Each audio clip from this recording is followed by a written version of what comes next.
Although indeed, the tools don't make the craftsman, that doesn't mean they don't play a significant role in the process. You will not only have a more positive experience with the trade if you begin your trip with the appropriate set of basic woodworking tools for beginners, but you will also save a significant amount of money throughout your woodworking career. Permit me to add the state right off the bat that this list is intended for people who are complete novices. It does not include expensive machinery worth thousands of dollars that would take up an entire garage space for 2 cars. Instead, it zeroes in on the fundamentals of woodworking that are necessary for anyone starting or progressing in the craft. I've included some layout tools, hand tools, and small power tools in the following list of basic woodworking tools for beginners. Number 5. Marking gauge. Since the beginning of the craft, marking gauges have been an indispensable component of any woodworker's toolbox. It serves as the foundation for any kind of joinery work, whether the work is fine or rough, and it works in conjunction with a simple combination square, see below. Not only are marking gauges helpful for both fundamental and complex joinery tasks, but they are also very simple to employ. This is one of the many reasons why they are so popular. For mortise and tenon joints, dovetails, rabbets, thickness, and countless other jobs, you will need one. You should make it one of the very first tools you purchase because it is so important to master the fundamentals of joinery as a beginner in woodworking, and it is such an essential piece of equipment. Number 4. Combination square. Another layout tool is the next one on the list, and this one is much more important than the one that came before it. The combination square is superior to other kinds of squares because it may be used for a variety of purposes and is very easy to utilize. A decent combination square is an essential tool for beginning woodworkers, much in the same way that a marking gauge is. Marking and cutting at 90 and 45 degrees, which are the 2 most critical angles in woodworking, are both possible with this tool. A flawless 90-degree angle is required for everything from cutting a board to length to connecting edges to producing mortise and tenon connections. A 45-degree angle is just as necessary for corner joints and many other cuts. A reliable combination square is an absolute requirement for every woodworking project, regardless of whether or not you intend to use power tools. Even though a sharp pencil would work just fine for marking lines from your combination square, I still think it would be a good idea to invest in a decent marking knife as well. Number 3. Clamps. Clamps.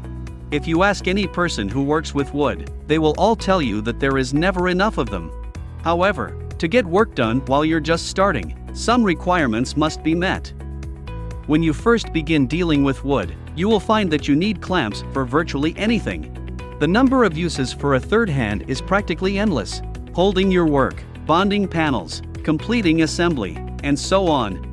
However, before you run out to the local big box store and purchase a set of 24 or more clamps, you should be aware that as a beginner, you can get by with approximately 8 different types of clamps.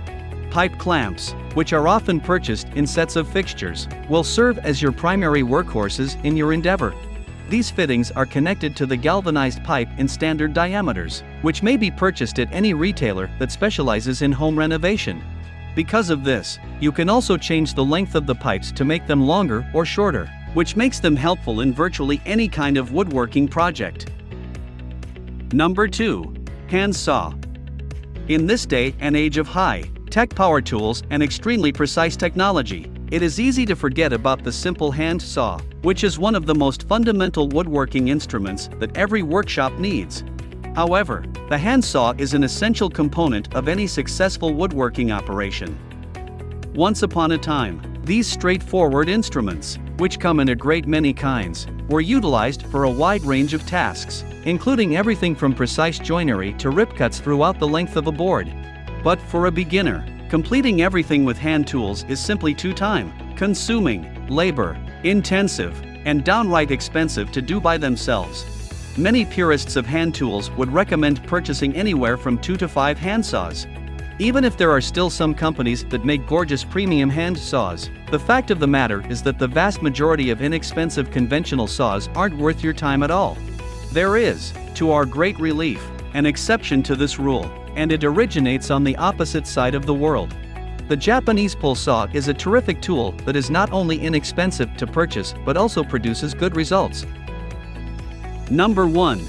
Smoothing out the plane. There is a solid reason why the smoothing plane is such an iconic tool in the world of woodworking. It is recommended by several publications that beginners immediately go out and purchase a power joiner/planer. However, I believe this to be complete and utter nonsensically. Not only do they require a significant amount of storage space and a significant amount of financial investment, but they are also completely unnecessary for someone who is just beginning to master the profession. When it comes to simply the fundamental tools for beginning woodworkers, all of your planning can be done with a single high-quality smoothing plane. This eliminates the need for any other types of planes. The time spent sanding, which, let's face it, is the least enjoyable aspect of woodworking, may be greatly reduced if one is skilled in the use of a smoothing plane, which is an added benefit of learning to use one. You ought to be aware of the fact that this is one item that is not so simple to get right before you go out and purchase the smoothing plane that is the least expensive you can discover. Almost all of the inexpensive versions are more bother than they are worth, and you may end up becoming so frustrated with them that you decide to invest hundreds of dollars more in a power planer. Be aware, however, that it is not inexpensive, and for novices who are just starting, the money could be better spent elsewhere. How was the video? Do you feel it is helpful? Please give your feedback in our comments section below and subscribe to our YouTube channel for more videos.